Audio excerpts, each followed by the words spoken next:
Hi everyone, it's Rabbi Dr. Jack Cohen. Welcome to part 2 of discovering our love languages, the 5 love languages by Gary Chapman. It's going to be an interesting night tonight. We're going to discover what is our own primary love language and how we can access that state. And if I know what makes me tick, then I can communicate that with my partner, with my spouse, and then have a more enriching and more interesting and a more substantial marriage. Before we start tonight, again, I want to just put it out there.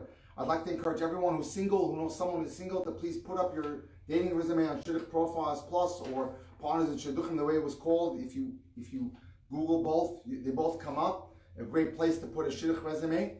As well, if you know anyone who's single, encourage them to put up their Shidduch resume. If you need any help with that, you can reach out to me. My cell phone is 305-206-1916. I'll help you in any way you need, whether it's to write a resume or how to describe yourself. I can help you with that. And before I start tonight, if anyone needs my help in any way, you can reach out to me if you have any questions on dating or in the middle of a relationship. We'd like to get matched up. We'd like to put together a top 10 list. You'd like a copy of the PDF on the 100 questions you can ask in dating. Please feel free to reach out to me at 305-206-1916 from anywhere in the world, and I'll be happy to share that with you or help you make an appointment for you. So let's move forward. Here we go. How do you discover your own primary love language? That's critical. So if I know who I am, I can then communicate that to my partner. My partner will then be, my spouse will be that much more able to be able to give me what makes me feel good, and we can communicate better and have a much more effective, more substantial marriage. Discovering the primary love language of your spouse is essential if you're to keep your emotional tank full. We spoke about an emotional tank, and if it's full, that means you're happy, you're comfortable with yourself, and you're vibing real well with your spouse. But first, let's make sure we know our own love languages. Having heard the 5 emotional love languages, let's just repeat them.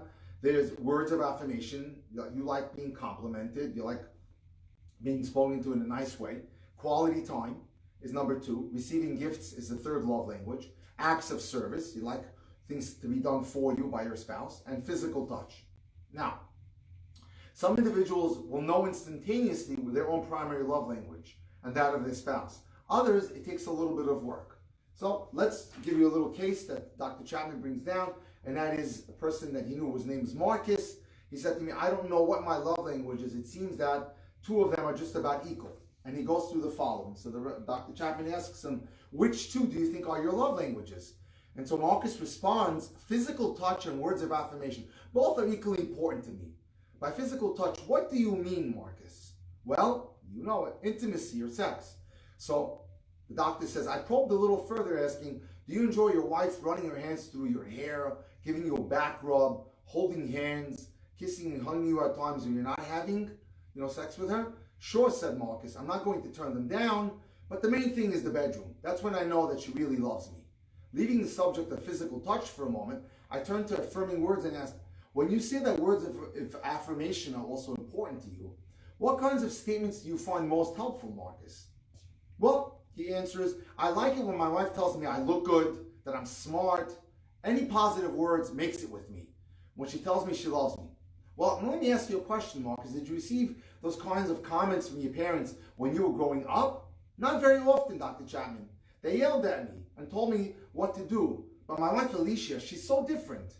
So I asked Marcus to think about something. Let me ask you this, Marcus. If Alicia were meeting your intimacy needs, and if you were having quality sex with her as often as you desire, but she was giving you negative words, making harsh, critical, biting remarks, putting you down in front of other people, do you think you would still feel loved by her?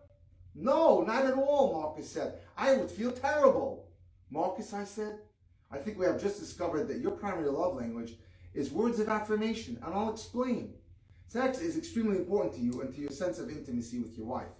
But her words of affirmation are more important to you emotionally, and that's critical, right? If she was verbally critical of you all the time and put you down in front of other people, you wouldn't want to be with her in the bedroom. You would stay away from her.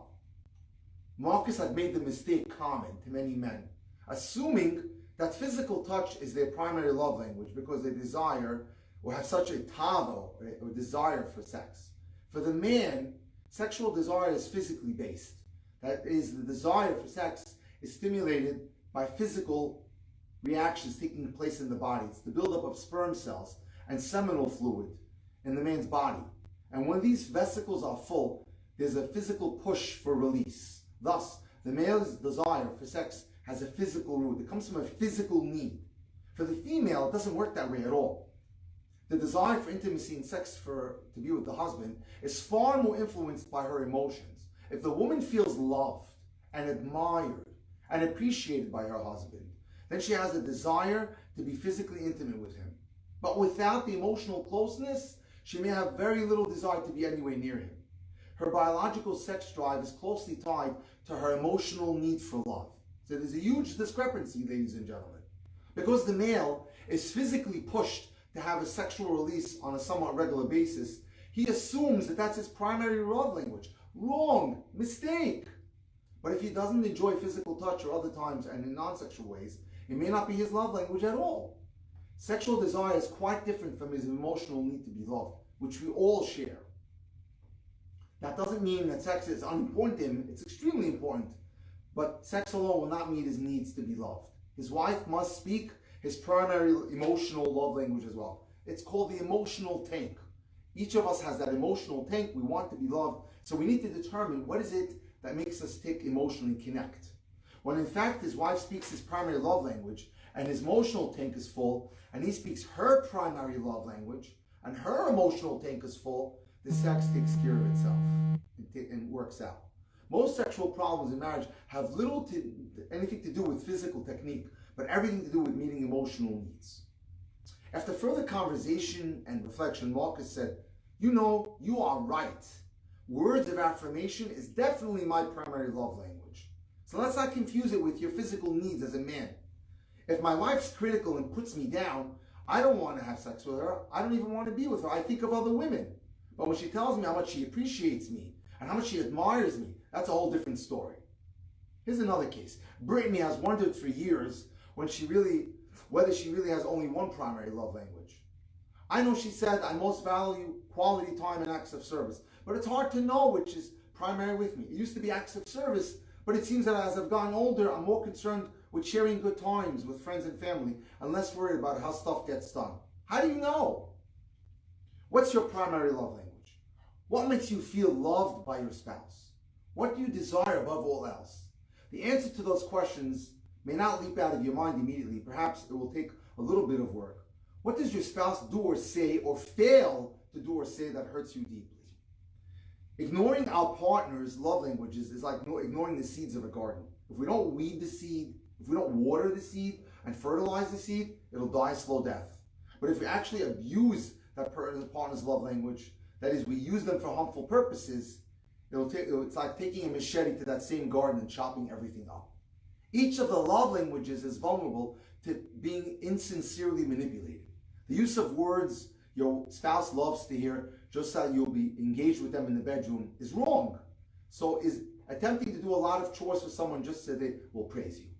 If your deepest pain is the critical, judgmental words of your spouse, then perhaps your love language is words of affirmation because you're dying to hear good words, compliments. Sarcastic, hateful words are wounding to anyone, but especially so to the person for whom affirming words is their love language. Similarly, the lack of words, giving someone the silent treatment, can be devastating as well. We've already discussed the hurt and anger felt by spouses who resent their mates for not helping them around the house. Clearly, these spouses' love language is acts of service. But recently, we heard about a wife who took this a step further. She and her husband were arguing all weekend. On Sunday, rather than make lunch for the two of them as usual, the woman fixed lunch for herself and then told her husband, go make your own lunch. She withdrew a service she had always performed for the husband, knowing his love language was acts of service.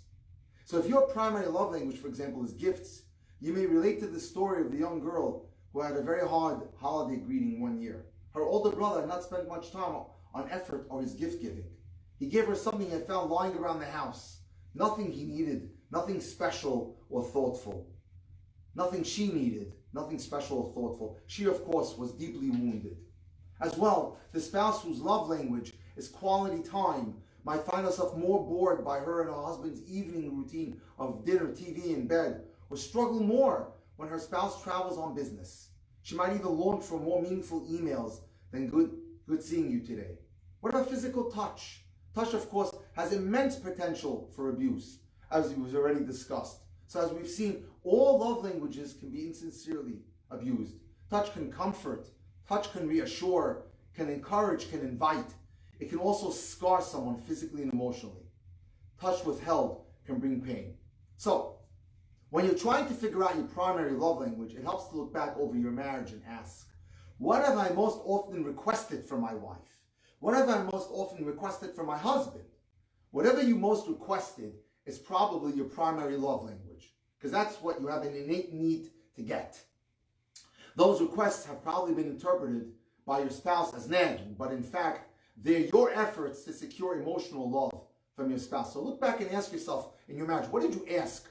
What did you constantly want from your spouse that you found you weren't getting a lot of? That is probably your primary love language. For example, Brittany, the woman who was wondering if she was more quality time or acts of service, has said about this, I guess by this measure I do lean more towards service, if only because I feel like I'm always asking my husband to do stuff. So that as a result, I like acts of service. Another way to discover your primary love language is to examine what you do or what you say to express love to your spouse. Chances are what you are doing for her is what you wish she or he should be doing for you. If you are constantly doing acts of service for your spouse, perhaps that's your love language. If words of affirmation speak love to you, chances are you will use them in speaking love to your spouse. Thus, you may discover your own language by asking, how do I express my love to my spouse? That's another way to determine what your primary language is how you convey your love to her or him. That's probably your primary love language yourself. Okay. There are 3 ways to discover. So let's conclude. There are 3 ways to discover your primary love language. Number 1, what does your spouse do or fail to do that hurts you most deeply? The opposite of what hurts you most is probably your love language. Number 2, what have you most often requested of your spouse? The thing you most often request is likely the thing that makes you feel most loved. Number 3, another way to determine your primary love language. In what way do you regularly express love to your spouse? Your method of expressing love is an indication that that's how you want to be loved. Using these 3 approaches will probably enable you to determine your primary love language. If 2 languages seem to be equal for you and both speak loudly to you, then perhaps you're bilingual and you have 2 love languages. Okay.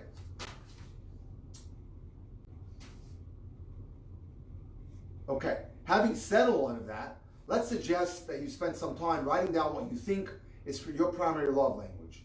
Then list the other 4 in order of importance. Also write down what you think is the primary love language of your spouse.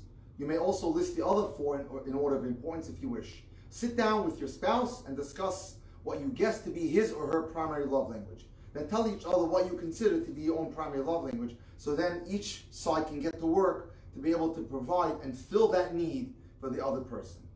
And that's important. So that's one of the ways today we determined the 3 indicators of how you determine your primary love language. Now, with that said, let's start an analysis of each love language. So tonight we're going to go into and analyze words of affirmation. Mark Twain once said, I can live for 2 months on a good compliment. If we take him literally, ladies and gentlemen, 6 compliments a year would have kept Mark Twain's emotional love tank at the operational level. But we probably need more, and our spouses need more. One way to express love emotionally is to use the words that build up. Let's build people up. Shlomo HaMelech, or Solomon, who wrote Mishlei, Proverbs, said, the tongue has the power of life and death. How true. As we know, a sword can only kill a few feet apart. A tongue can do damage thousands of miles away. Many couples have never learned the tremendous power of verbally affirming each other. Verbal compliments or words of appreciation are powerful communicators of love. Let's get that into our very core of how we operate. Let's get a lot of compliments going and words of appreciation. Words or compliments or words of appreciation are best expressed in simple, straightforward statements such as, wow, you look at your husband, you tell him, you look so sharp in that suit. Or you look at your wife and say, you look incredible in that dress, wow. Or I really like how you're always on time to pick me up at work. Or thanks for getting the babysitter lined up tonight. I want you to know, I don't take that for granted. I appreciate the fact that you went out of your way to take care of the babysitter and organize that. Or you always make me laugh, I love your jokes. What would happen to the emotional climate of a marriage if the husband and wife heard such words on a regular basis? The marriage would soar. Several years ago, we were sitting in an office, the doctor says, with my door open. A lady walking down the hall said, "Have you got a minute, Dr. Chapman?" "Sure," I said, "come in." She sat down and said, "Dr. Chapman, I've got a problem. I can't get my husband to paint our bedroom. I've been after him for 9 months, and every time he has some excuse. I've tried everything I know, and I can't get him to paint the bedroom." My first thought was, "Lady, you're at the wrong place. I'm not a painting contractor." So I said to her, "Okay, tell me about it." Well, she said, "Last Saturday was a great example. You remember how it was a beautiful day.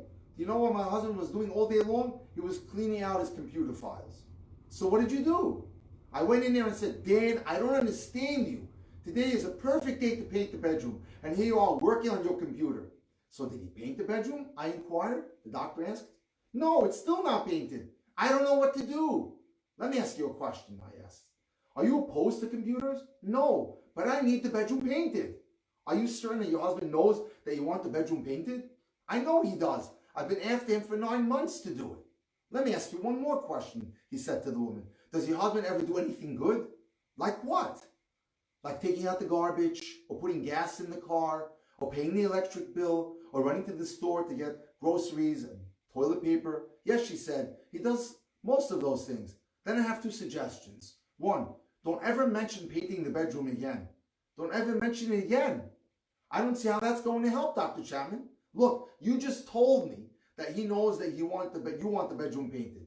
You don't have to tell him anymore. He already knows." The second suggestion I have is that the next time your husband does anything good, give him a compliment. If he takes the garbage out, say, "Dan, I want you to know I really appreciate it that you took out the garbage." Don't say, "Oh, it's about time you took out the garbage," or "the flies were going to carry it out for you." If you see him paying the electric bill, put your hand on his shoulder and say, "Dan, I really appreciate it that you took care of the electric bill." And there are a lot of husbands who don't do that. And I want you to know how much I appreciate the fact that you took care of that. Or, "I really appreciated, Dan, that you ran out to the store when I had to finish my project and I couldn't get out to the supermarket." Every time he does something good, give him a verbal compliment. "Dr. Chapman, I don't see how that's going to get the bedroom painted." I said, "You asked for my advice. Well, I gave it to you." She wasn't very happy with me when she left. 3 weeks later, ladies and gentlemen, she came back to my office and said, "It worked. Dan painted the bedroom." She learned that verbal compliments are far greater motivators than nagging words. People don't want to be criticized or nagged. But if you know how to tune their buttons and say it in a nice, gentle, complimentary fashion, you'll get far more done. We're not suggesting verbal flattery in order to get your spouse to do something you want. The object of love is not getting something you want, but doing something for the well-being of the person you love. It's in fact, however, that when we receive affirming words, we're far more likely to be motivated to reciprocate and do something our spouse desires. It's how you ask and when you ask. Giving verbal compliments is one way to express words of affirmation to your spouse. Another way is encouraging words. The word encourage means to inspire courage. All of us have areas where we all feel insecure. All of us have areas where you can use some chizuk or some strengthening. We lack courage. And that lack of courage hinders us sometimes from accomplishing positive things that we would like to do, but we're hindered by our discouragement. The potential within your spouse in his or her area of insecurity is waiting for your encouraging words. For example, Allison had always liked to write. She was a great writer. Later in her college career, she took a few courses in journalism. She quickly realized that her excitement about writing exceeded her interest in history, which had been her academic major. So she made a mistake. She had majored in history, but she didn't love history as much as she loved writing. It was already too late to change majors, but after college, and especially before the first baby, she wrote several articles. She submitted one article to a magazine, but when she received a rejection slip, she didn't have the courage to submit another one. Now that the children were older and she had more time to contemplate, Allison was again writing, which was her passion. Keith, her husband, had paid little attention to Allison's writing in the early years of their marriage. He was busy with his own profession and trying to make a place for himself in the world, and especially in the company where he worked. In time, however, Keith realized that life's deepest meaning is not found in accomplishments. Life's deepest meaning is found in our relationships. He had learned to give more attention to Allison and her interests. So it was quite natural one night for him to pick up one of her articles. He picked up one of Allison's articles and read it. And when Keith finished, He went into the den where Allison was reading a book. With great enthusiasm, Keith said, "I hate to interrupt your reading, Allison, but I got to tell you something. I just finished reading your article on making the most of the holidays. Allison, you're an amazing writer. Your writing is so good. This stuff ought to be published," he told his wife. "You write so clearly, so eloquently. Your words paint pictures that I can even see and visualize. You have great ideas, Allison. You have to submit this to some magazines." And Allison looked at him hesitantly. "Do you really think so?" "I know so," Keith said. "I'm telling you, this stuff is great. You're a talented writer." When Keith left the room, Allison did not resume her reading. With the closed book in her lap, she dreamed for 30 minutes about what Keith had just told her. She wondered if others would view her writing the same way her husband did. She remembered the rejection slip she had received years back, but she reasoned that was a different person and that she had changed. Her writing was now better. She had more experience. Before she left the chair to get a drink of water, Allison made a decision. She would submit her articles again to some magazines. She would see if they would publish her articles. Keith's encouraging words were spoken many years ago. Allison has since written numerous articles published since then, and now has a book contract. She's an excellent writer, but it took the encouraging words from her husband Keith to inspire Allison to take the first step in the arduous process of getting her stuff published. It's all about encouragement. Perhaps your spouse has untapped potential in one or more areas of life. And that potential may be waiting for your encouraging words for it to germinate and grow and become something of substance. Perhaps she needs to enroll in a course to develop that potential. Perhaps he needs your encouragement to start a new business. Perhaps he needs to meet some people who've succeeded in that area who can give him insight. Your words may give your spouse the courage that's necessary to take that first step. Please note that we're not talking about pressuring your spouse to do something that you want for your own interests. We're talking about encouraging him or her to develop an interest that they already have. You're just helping them to fortify it and take it to the next level. For example, a wife might pressure her husband to look for a more lucrative, well-paying job. The wife thinks she's encouraging the husband, but to him, it sounds like he's being condemned, as if he's not doing good enough, and he's not enough of a provider. But if he has the desire and motivation to seek a better position, her words can help him. Until he has that desire, her words will come across as judgmental and guilt-inducing. If, however, he says, "I've been thinking about starting a business on the side," then she has an opportunity to give him words of encouragement.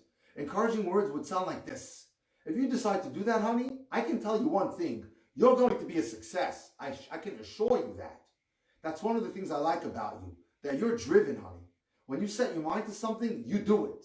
If that's what you want to do, I'll certainly do anything I can to help you." Such words will give the spouse the courage to start drawing up a list of potential clients and customers. Encouragement requires empathy and seeing the world from your spouse's perspective. We must first learn what's important to our spouse. Only then can we give them encouragement. With verbal encouragement, what we're communicating is this: "I know, I care, I'm with you. How can I help you?" We're trying to show that we believe in him or her. We believe in their abilities. We're giving them credit. We're giving them praise. Most of us have tremendous potential that we will never develop. What holds us back is often courage. A loving spouse can supply that catalyst. Of course, encouraging words may be difficult for you to speak. It may not be your primary love language. If you have a pattern of being critical and condemning with your words, it may take you great effort for you to learn a second language to be complimentary, to be fun, to be nice. But we can assure you it'll be well worth the effort because it's going to help your marriage dramatically. Love is kind. If then we are to communicate love, we must use kind words. That has to do with the way we speak. The same sentence can have two different meanings, depending on how you say it. The statement, "I love you," when said with kindness and tenderness, can be a genuine expression of love. But what about "I love you" as a question mark? Changes the whole meaning of the words. Sometimes some words mean one thing, but our tone of voice means something else. We're sending double messages, so it's what you say and the tone of voice in which you say it. Our spouse will usually interpret our message based on our tone of voice, not the words we use. So it's important that the inflection that we use is one of love and compassion and empathy. "I would be delighted to wash dishes tonight," said in a snarling tone, will not be received as an expression of love. On the other hand, we can share pain, sadness, and even anger in a kind manner, and that would be an expression of love. I felt disappointed and hurt that you didn't offer to help me this evening. Said with gentle directness can be an expression of love. The person speaking wants to be known as your spouse. She's taking steps to build intimacy and share her feelings. She's asking for an opportunity to discuss a hurt in order to find healing. The manner in which we speak is extremely important. An ancient sage once said, "A soft answer turns away anger." When your spouse is angry and upset and lashing out words of heat, if you choose to be loving, you'll not only reciprocate with an additional heat, but with a soft voice. You'll receive what they're saying as information about their emotional feelings. You'll let them know, you'll understand their hurt and their anger. You will seek to put yourself in their shoes and see the event through their eyes and express softly and kindly your understanding of why they feel that way. Love doesn't keep a score of wrongs. Love doesn't bring up past failures. None of us is perfect. In marriage, we don't always do the best or the right thing.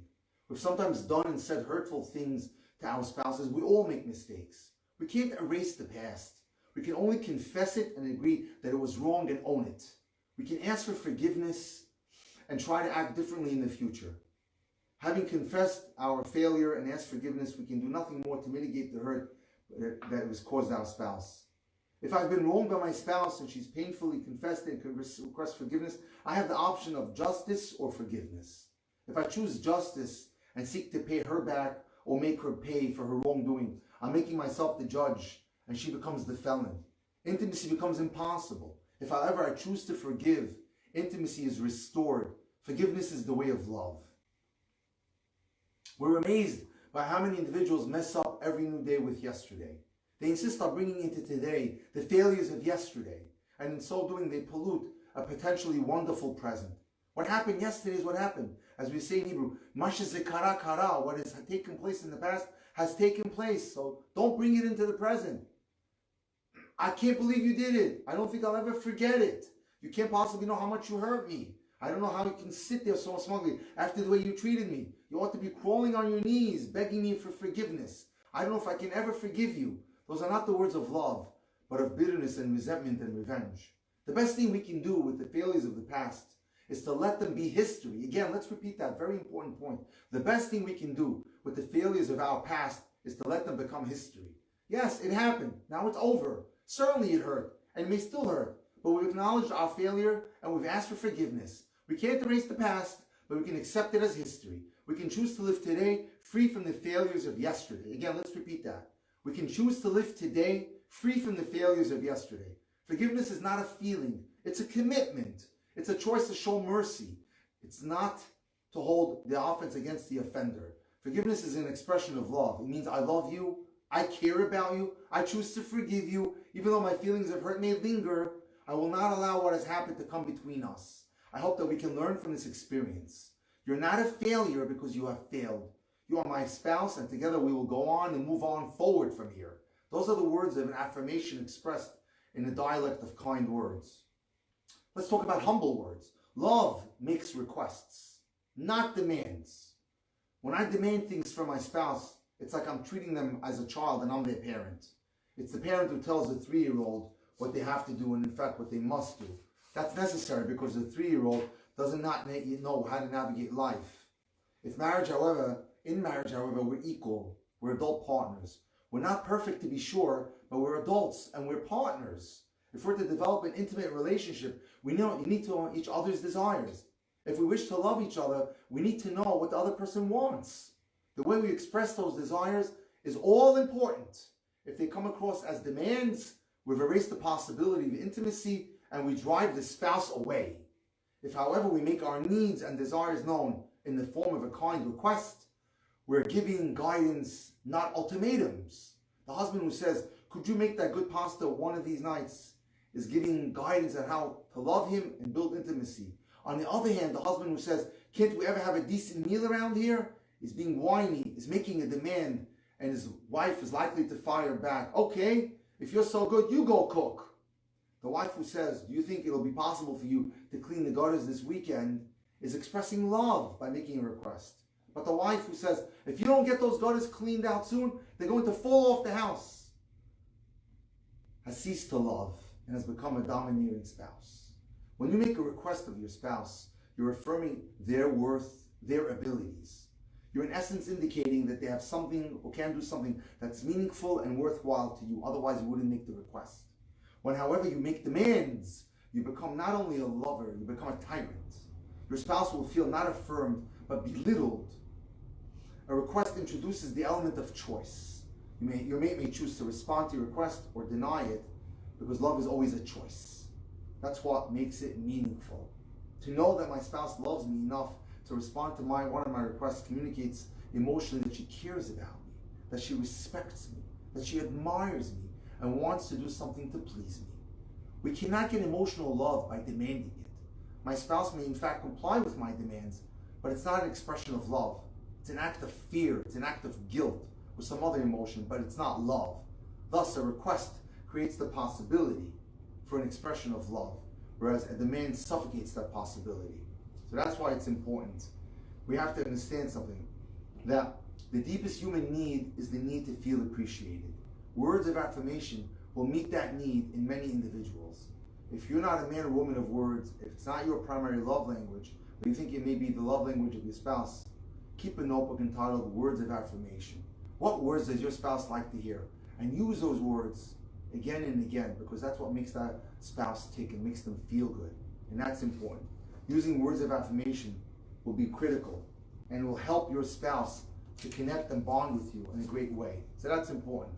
So let's close today's presentation by saying words of affirmation, compliments, and the way they're said, the tone of voice, are so critical to helping build your spouse if language is their primary love language. That's the key.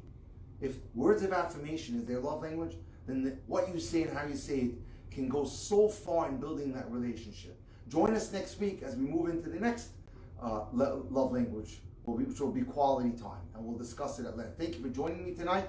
Anyone out there has any questions on dating or marital harmony, shalom bayit, or want to get matched up, or have a question on any relationship that you're in, feel free to reach out to me at 305-206-1916. Better to WhatsApp me and ask me for an appointment. Or if you'd like a PDF of the 100 questions to ask in dating, or any help that you may need in any way, you can, again, call me at 305-206-1916, or email me to drjackcohen18@gmail.com, drjackcohen18@gmail.com. Have a great week. And oh, by the way, join us Wednesday night for the part 3 of The River, the Kettle, and the Bird. We look forward to it. It's going to be a great episode. Thank you.